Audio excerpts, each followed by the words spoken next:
Cartoon Retro Boy here, and welcome to Spongebob Season 9 Review Part 1. I had to upload this so many times because I uploaded the first time, but I accidentally stopped recording on the camera. That's sometimes, see, this is why sometimes recording videos can be frustrating on a tablet, or should I say phone too.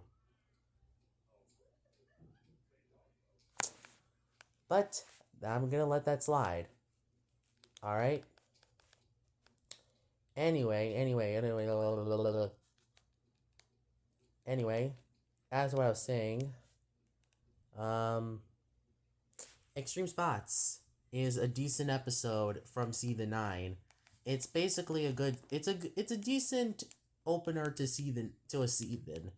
Even though it's a bit similar to A Life in a Day, I'm gonna be for real. Both episodes are decently decent and enjoyable. That they're both basically the same similar episode. So that's something.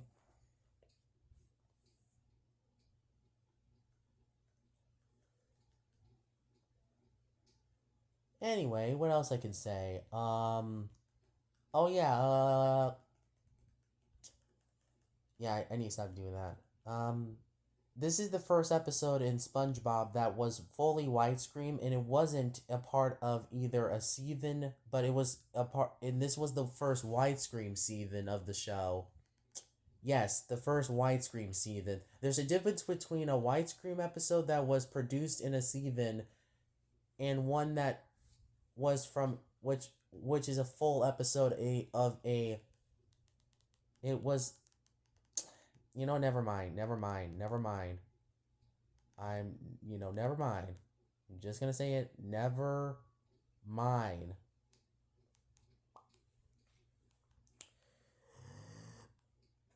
Scroll Records is a decent episode that is pretty decent, and I do think it's still a good episode. Not too bad, honestly. Squirrel Record is kind of has a few gags that I do like, but it's kind of lower than the last one personally. But they're very close on my list actually. So, two 6 out of 10s are not bad. What do I get next? Oh yeah, Patrick Man. Ah, great. Okay, so I know there's fans of Patrick Man, but I couldn't get into this one as much as you guys. This one is a little boring to watch, and I thought it was kind of slow at points. I wish this episode was more action packed. Honestly, if I wanted to watch a Patrick Man themed thing, I would rather watch the Crazy Films videos based on Patrick Man, which is based on the episode Patrick Man. And I'm pretty sure most of those videos were based on Patrick Man from the Season 9 episode.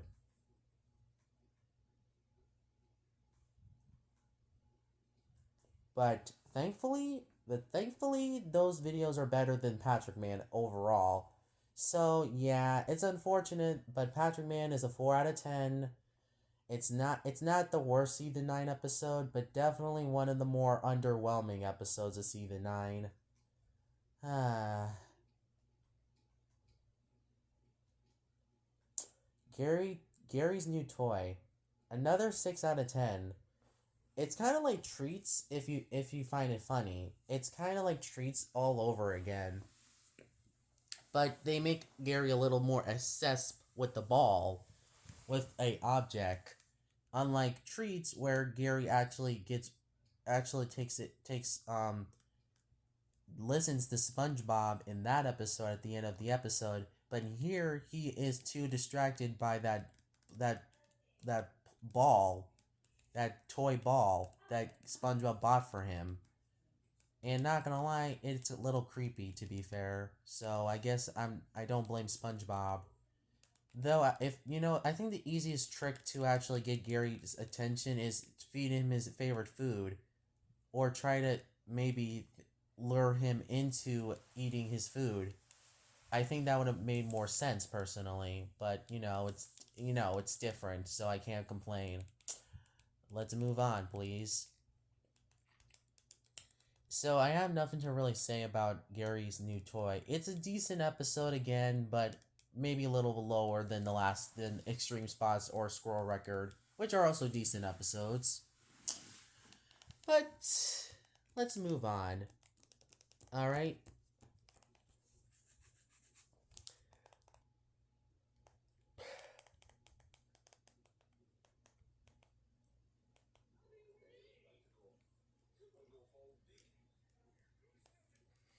I do think the episode works well, to be fair. So, yeah.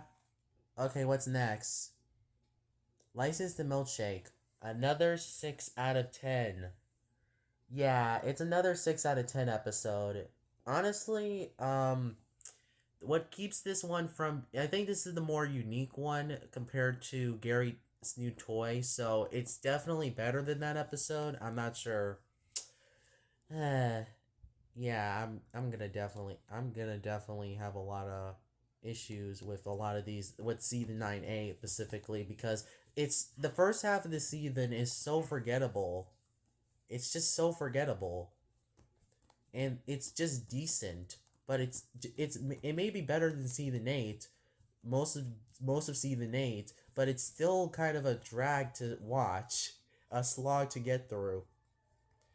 One example of episode I can think of that being a slot is Squid Defense. With All right, let's move on. Squid Baby. Oh my gosh. Okay, so I'll give the writers a fair point, at least trying to be creative. Honestly, I can't. I Look, as much as I know everyone hates this episode because of how cringe worthy it is, it's not as bad as everyone says it is. I'm just gonna say that right now. At least I can say this is that at least SpongeBob and Patrick are actually trying to help Squidward, trying to nurse Squidward. No, I meant take care of Squidward. So it doesn't make it a Squidward torture porn like everyone else says it is. I'm looking at you, Pugs for Thug. I know you. I like. To be fair, I mean it could be worse. I mean, at least it's better than Little Yellow Book, which is ironically the next episode I'm gonna have to freaking review in this video. Yeah, you're gonna hear me crash out on that episode anyway, because of how stupid and lame that episode is, or should I say, pretty bad it is. Yeah. But Squid Baby is unfortunately a at least the only thing that really saves him from being in my top 16 worst SpongeBob episodes list is because at least SpongeBob and Patrick are actually trying to help Squidward. So I'll give it points for that at least. But still, it's a 1 out of 10. And, well, it's not a 1 out of 10. It's actually a 2 out of 10. But at least number 4 on my season 9 ranking. So, yeah, that's not a good sign. And whoopity doo, we have the next episode, Little Yellow Book. Everyone knows why this episode sucks balls. It's literally just Squidward acting like a jerk, and the townspeople are also unlikable in here too, and it makes you feel bad for poor SpongeBob. What's the plot of this episode, you may be asking? It's about SpongeBob. It's about Squidward reading SpongeBob's diary. That's it. It's basically that. It's just Squidward reading SpongeBob's diary, but when and then the townspeople at one of the customers thinks that's terrible, but it says tell me more. But then it seems like all the townspeople decides to go along and read with Squidward and read about SpongeBob's secrets. And then Patrick appears out of the frick nowhere and even makes fun of SpongeBob's spatula being named Fifi. Yeah, he's the same guy who didn't let SpongeBob have his own secret, who didn't let SpongeBob peek in his own secret box from the episode Secret Box. How hypocritical. And and it doesn't SpongeBob doesn't even call Patrick out for this either, so that's kind of something that also this episode needed to fix. Patrick. Man, he makes me annoyed in this episode. But then we got the mocking meme, and let me just say, this meme is overrated. I'm sorry. As much as the scene used to be funny as a kid, it gets old real quick. And the fact that this meme has been memed so much on the internet, like I swear to goodness, they even made a Funko Pop based on this toy, based on this meme, and it kind of looks pretty. And if I see that meme one more time in SpongeBob meme figures, I'm gonna lose my mind.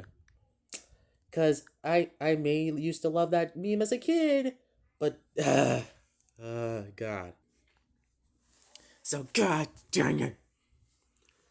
Just look at this. Look at this. They had to make a meme based on this specific meme. Who cares about this meme? This meme is so old by this point. Like there's still bro, they even had one for 2019 based on this meme too. Toy, and I'll show you right here what the toy looks like. It's the mocking meme. I don't get it. Why do they keep making me the meme based on the mocking? Why do they keep doing that for the mocking meme?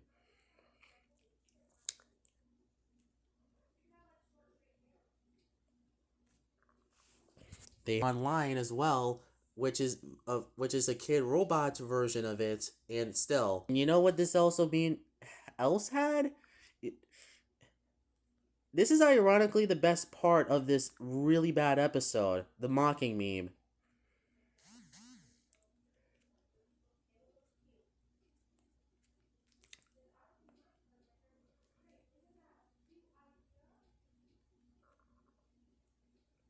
It comes from Lil Yellow Book.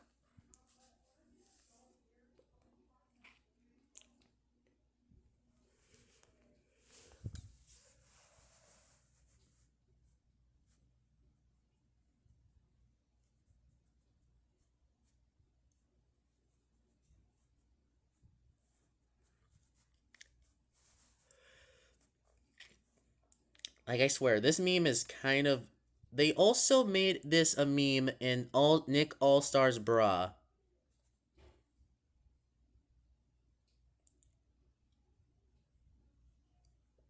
It has nothing to do with the episode either.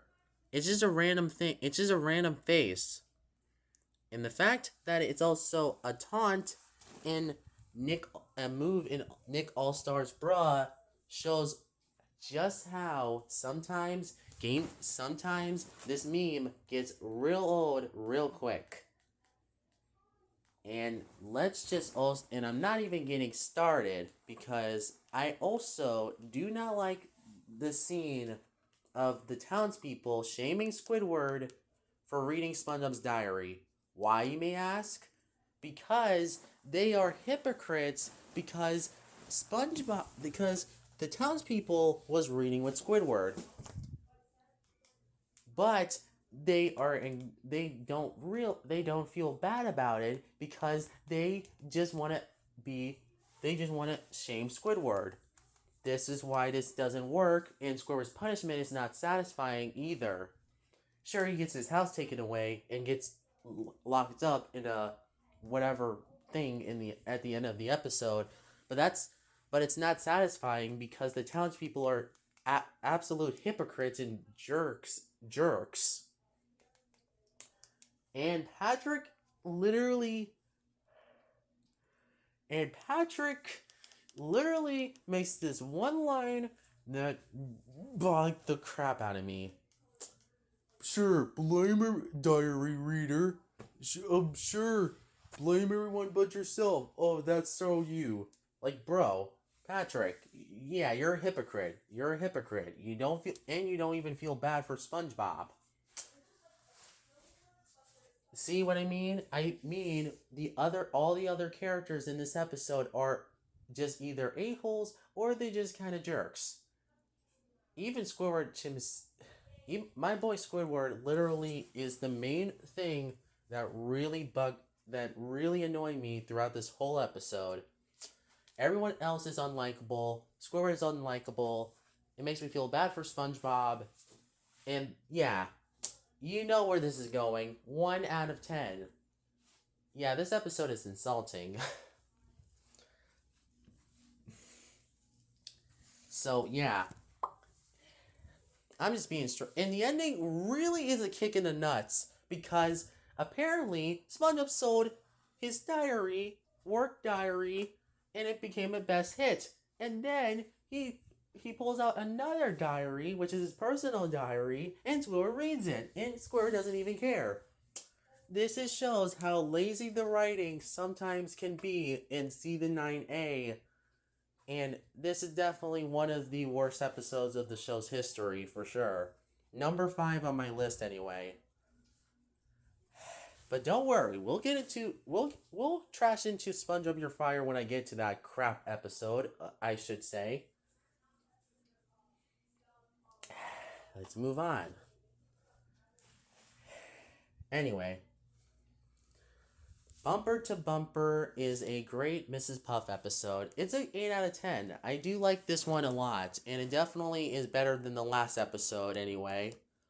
It kind of sucks that Bumper to Bumper has to be paired up with one of the worst episodes of the show's history in general. That's the sad part.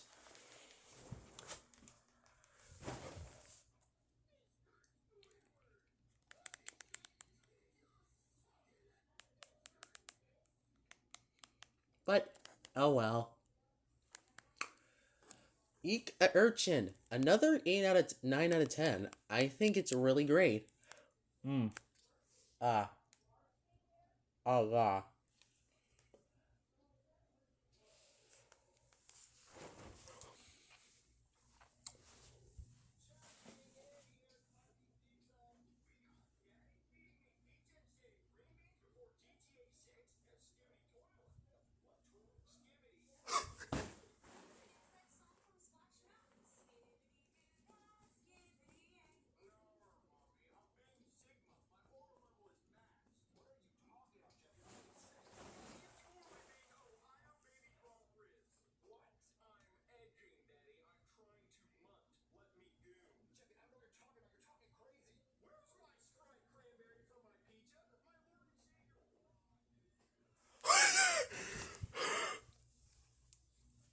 Okay, sorry.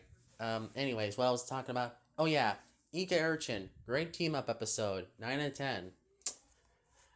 Squid Defense.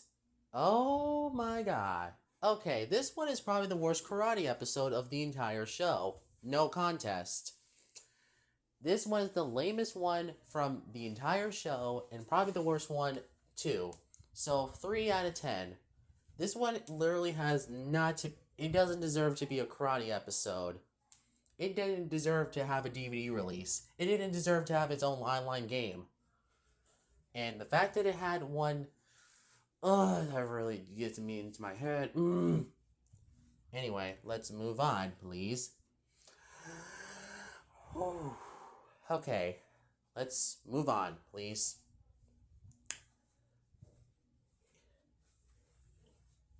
Jailbreak.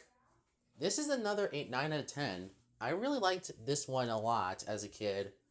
This one, it just seemed like a pretty good mix of trying to be unique and kind of like Krabby Road in a way, even though it's not completely like Krabby Road. But it has a similar idea of Plankton going to jail and escaping jail. But I don't. But you know what? This episode is really great. Love seeing Plankton team up with all these other bad guys, and it kind of works better than, at least it's better than Super Aquatic Team is a Go, which, or Captain Pipsqueak.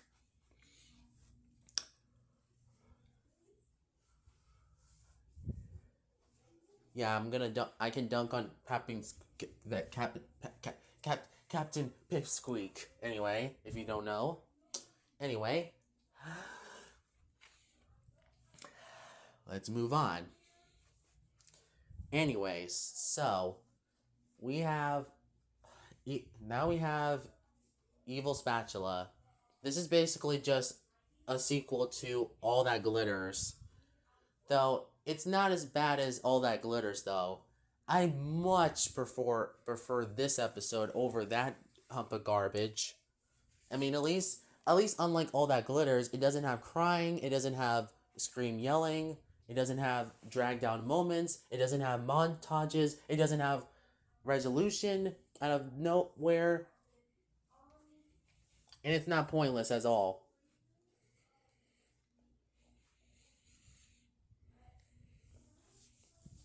So yeah, overall, Evil Spatula is a 5 out of 10. It's not necessarily a bad one, but I don't think I would really want to rewatch this one.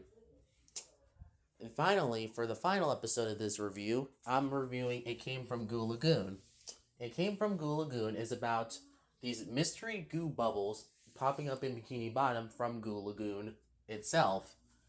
And Plankton uses the advantage to steal the Krabby Patty formula, which is probably one of his kind of silliest plans ever. Like, how can a goo bubble that can splash that can cover Bikini Bottom in goo be that dangerous? Yeah, this episode sort of has was hyped up to be this dangerous big special where they must save the town from being popped, from being destroyed by the goo bubble. In the actual special, it was kind of anticlimactic, to be fair. Like, Plankton does it anyway after he got the formula, or at least he assumes he had the formula, and it splashes everything in Bikini Bottom.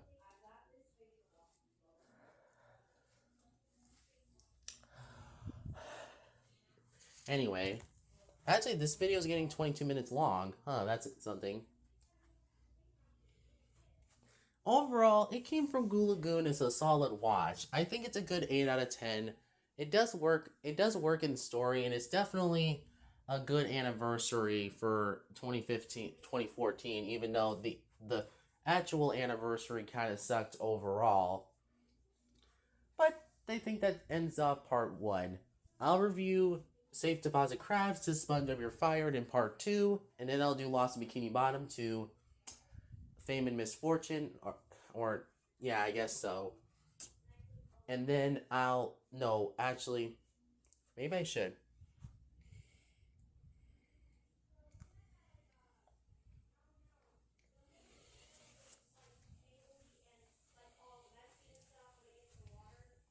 Anyway,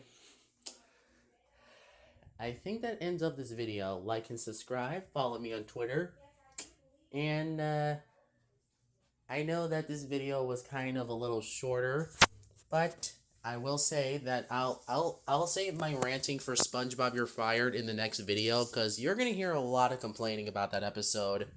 Trust me, we'll get to that when we get to that garbage piece of crap episode. Because, man, I hate that episode so much. But we'll save my ranting for then. See you in the next one. Cartoon Retro Boys out.